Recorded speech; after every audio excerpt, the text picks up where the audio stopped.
আপনার ব্যস্ততা আসলে একটা অভিনয়। আপনি নিজেকে বোঝান যে আপনি খুব পরিশ্রমী, কিন্তু সত্যিটা হলো আপনি আসলে অলস। কথাটা প্রথমবার শুনলে একটা ধাক্কা লাগারই কথা। মানে যে মানুষটা দিনে ১০-১২ ঘন্টা কাজ করছে, মিটিং করছে, সে অলস হয় কি করে? এটা তো মানে বেশ অদ্ভুত শোনাচ্ছে। ঠিক, আর এখানেই আজকের আলোচনার আসল মজাটা। এই যে একটা আপাতবিরোধী ধারণা, এর ভেতরেই হয়তো আমাদের সময়ের সবচেয়ে বড় সত্যিটা লুকিয়ে আছে। একদম। আমরা আজ দেখব আমাদের এই ব্যস্ত থাকার অভ্যাসটা আসলে প্রোডাক্টিভিটির কোনো চিহ্নই না।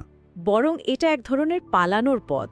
হ্যাঁ, এটা কোনো কাজের স্ট্র্যাটেজি নয়, বরং একটা ডিফেন্স মেকানিজম, একটা দেয়াল যা আমরা নিজেদের চারপাশে তুলে রাখি, যাতে জীবনের আসল কঠিন প্রশ্নগুলোর মুখোমুখি না হতে হয়। আর এই গভীরে যাওয়ার যাত্রায় আমরা টিম ফেরিসের মতো কিছু চিন্তাবিদের ধারণাগুলো দেখব, যা হয়তো আমাদের কাজ, সময় আর জীবন নিয়ে ভাবনার পুরো জগৎটাই ওলটপালট করে দিতে পারে। চলুন শুরু করা যাক। আচ্ছা ভাবুন তো, একজন তথাকথিত ব্যস্ত পেশাদারের সাধারণ একটা দিনের কথা। সকালবেলা অ্যালার্মের শব্দটা কানে কেমন লাগে? মনে হয় না যে যুদ্ধের সাইরেন বাজছে? ঠিক তাই। প্রথম চিন্তাটাই মাথায় আসে, আবার আবার সেই ইঁদুর দৌড়।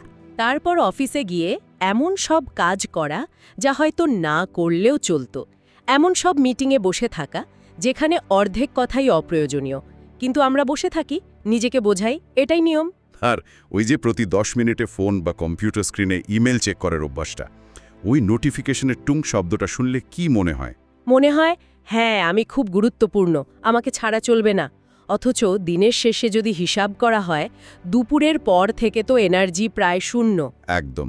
স্ক্রিনের দিকে তাকিয়ে শুধু ফাইল খোলা আর বন্ধ করা, কিন্তু নিজেকে তো বোঝাতে হবে যে আমি কাজ করছি। আর সবচেয়ে দুঃখের বিষয় হলো, বাড়ি ফেরার পথেও ওই অফিসের চিন্তাই মাথায় ঘুরতে থাকে। দিনটা শেষ হয়ে যায়, কিন্তু শান্তি আসে না। এখানেই তো আসল প্রশ্নটা, এটা কি জীবন বাঁচা বলে, নাকি জীবন থেকে আরও একটা দিন স্রেফ হারিয়ে গেল? এই মানসিকতার পেছনে তো একটা খুব পরিচিত গল্প কাজ করে, তাই না? ওই যে দ্য ডিফার্ড লাইফ প্ল্যান। ঠিক ধরেছেন, স্থগিত জীবন পরিকল্পনা। মানে ছোটবেলা থেকে আমাদের মাথায় ঢুকিয়ে দেয়া হয় যে এখন হাড়ভাঙা খাটুনি করো, পড়াশোনা করো, টাকা জমাও, যাতে ৬০ বছর বয়সে গিয়ে শান্তিতে জীবনটা উপভোগ করতে পারো। শুনতে তো খুব যৌক্তিকই মনে হয়। ভবিষ্যতের জন্য পরিকল্পনা করা তো ভালো। পরিকল্পনা করা ভালো, অবশ্যই। সমস্যাটা পরিকল্পনা নিয়ে নয়, সমস্যাটা হলো জীবনকে স্থগিত করে দেয়া নিয়ে। এই পরিকল্পনার দুটো মারাত্মক ফাঁদ আছে। কি কি? প্রথমত, আপনি যে ৬০ বছর বয়স পর্যন্ত সুস্থ সবলভাবে বেঁচে থাকবেন, এর কোনো গ্যারান্টি আছে? আজকের দিনে তো একেবারেই নেই। আর দ্বিতীয়টা আরও মনস্তাত্ত্বিক। যে মানুষটা তার যৌবনে, তার সবচেয়ে কর্মক্ষম সময়ে জীবনকে উপভোগ করতে শেখে না, হাসতে শেখে না, সে ৬০ বছর বয়সে গিয়ে হঠাৎ করে কি করে সেটা শিখবে? অভ্যাসটাই তো তৈরি হবে না। একদম। সে তখন অফুরন্ত সময় পেয়েও অস্থির হয়ে উঠবে, কারণ সে তো কাজ ছাড়া আর কিছু করতেই জানে না। তার মানে আমাদের আসল ক্লান্তিটা কাজের পরিমাণ থেকে আসছে না? না, আসছে কাজের অর্থহীনতা থেকে। আমরা ভুল রোগের ভুল ওষুধ খাচ্ছি। অপ্রয়োজনীয় কাজ খুব দক্ষতার সাথে করার চেয়ে বড় বোকামি আর কিছু হতে পারে না। ঠিক। এই ব্যাপারটা আরও সহজে বোঝার জন্য চলেন একটা কাল্পনিক চরিত্রের কথা ভাবি। ধরা যাক তার নাম অনিক। অনিক নামটা খুব পরিচিত লাগছে। আমার তো মনে হয় আমরা সবাই আমাদের আশেপাশে এরকম একজন অনিককে চিনি। চিনি তো বটেই। অনেক ছোটবেলা থেকেই ভালো ছাত্র, ভালো চাকরি পেয়েছে। সে হার্ড ওয়ার্ক ইজ দ্য কি টু সাকসেস এই মন্ত্রে পুরোপুরি বিশ্বাসী। তাই সে সবার আগে অফিসে যায় আর সবার পরে ফেরে। হ্যাঁ, উইকেন্ডেও ল্যাপটপটা তার ছায়াসঙ্গী। আর অনিকের নিশ্চয়ই একটা বড় স্বপ্ন আছে যা সে পূরণ করতে চায়। আছে। তার বহুদিনের স্বপ্ন, সেই ইউরোপ ট্যুরে যাবে। বন্ধুদের সাথে যখনই কথা হয়, সে খুব আবেগ দিয়ে আল্পস পর্বতমালার বর্ণনা দেয়। কিন্তু বন্ধুরা যখন বলে চলো প্ল্যানটা করেই ফেলি, সে সবসময় কি বলে জানেন? কি? এখন না, তারপর। ওহ, এই তারপর শব্দটা খুব বিপজ্জনক। এটাই তার জীবনের সবচেয়ে বড় দেয়াল হয়ে দাঁড়ায়। প্রথমে ছিল প্রমোশনটা পেয়ে নি, তারপর যাব। প্রমোশন হলো, তারপর এলো বাড়িটা করে ফেলি, তারপর। বাড়িও হলো, তারপর? তারপর বাচ্চার স্কুলের ফাইনালটা হয়ে যাক, তারপর। এই তালিকাটা আর কোনোদিনও শেষ হয় না। আর বয়স বাড়ার সাথে সাথে দায়িত্ব বাড়ে, খরচ বাড়ে, কাঁধের উপর চাপ বাড়ে। কিন্তু সেই ইউরোপ ট্যুর আর হয় না। সে তখন নিজেকে বোঝায়, এখন তো আমি সিনিয়র পজিশনে, এখন কি আর এসব ঘোরার চিন্তা মানায়? ঠিক। অবশেষে ৬০ বছর বয়সে যখন সে রিটায়ার করে, তার হাতে অফুরন্ত সময়, ব্যাংকে টাকা, কিন্তু শরীরে ডায়াবেটিস আর হাই প্রেশার। ডাক্তার বলে দিয়েছেন লম্বা জার্নি করা যাবে না। তখন তার ইচ্ছা বা শক্তি কোনোটাই আর অবশিষ্ট নেই। এইটাই তো ট্র্যাজেডি। এই গল্পটা শোনার পর নিজের দিকে তাকাতে একটু ভয় করছে। আমাদের সবার মধ্যেই তো অল্প বিস্তর একজন অনেক লুকিয়ে আছে, তাই না? একদম। অনেক সমাজের চোখে একজন অত্যন্ত পরিশ্রমী সফল মানুষ, কিন্তু নিজের জীবনের কাছে সে একজন পলাতক আসামি। সে ব্যস্ত থাকার অভিনয় করে গোটা জীবনটাকেই এড়িয়ে গেছে। তাহলে এই খাঁচা ভাঙার উপায় কি? মানে আমরা তো জেনে বুঝে অনেক হতে চাই না। এখান থেকে বেরোনোর কি কোনো বাস্তবসম্মত পথ আছে? অবশ্যই আছে। আর এখানেই আলোচনাটা কি বলে সবচেয়ে আকর্ষণীয় মোড় নেয়। টিম ফেরিসের মতো চিন্তাবিদরা আমাদের কিছু টুলস দিয়েছেন। আমাদের প্রথম ভুল হলো আমরা ভাবি কাজ মানেই সময়, বেশি কাজ মানে বেশি সময়। কিন্তু এটা পুরোপুরি ভুল ধারণা। একদম। এখানেই কাজ করে পার্কিনসন্সের নীতি বা পার্কিনসন্স ল। নীতিটা খুব সহজ কিন্তু প্রচণ্ড শক্তিশালী। কি সেই নীতি? একটি কাজ শেষ করার জন্য যতটুকু সময় বরাদ্দ করা হয়, কাজটি ততটুকু সময় নিয়েই শেষ হয়। এটা একটু বুঝিয়ে বলবেন? একটা উদাহরণ দিলে ভালো হয়। ধরুন, আপনাকে একটা সাধারণ ইমেল লিখতে বলা হলো। যদি আপনাকে এর জন্য ১ ঘন্টা সময় দেওয়া হয়, আপনি দেখবেন পুরো ১ ঘন্টাই লাগছে।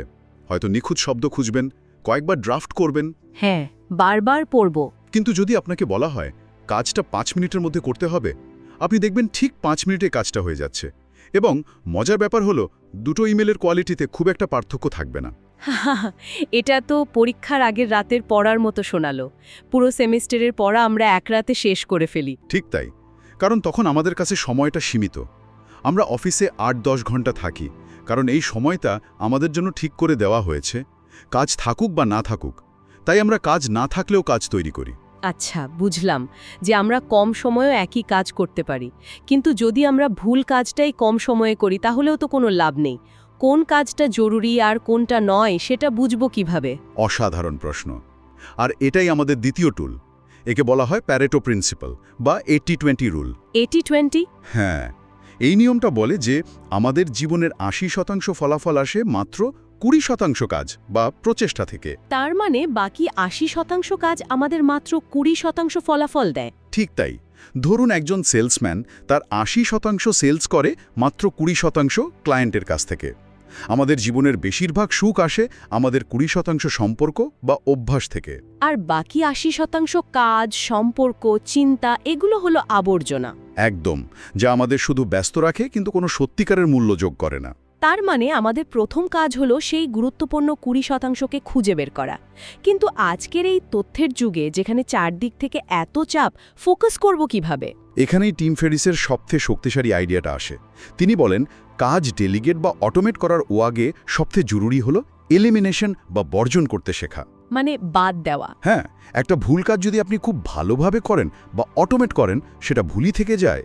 তাই আগে অপ্রয়োজনীয় কাজ বাদ দিতে হবে। এর সাথে কি লো ইনফরমেশন ডায়েটের কোনো সম্পর্ক আছে? সরাসরি। আমরা এখন তথ্যের বন্যায় ডুবে আছি।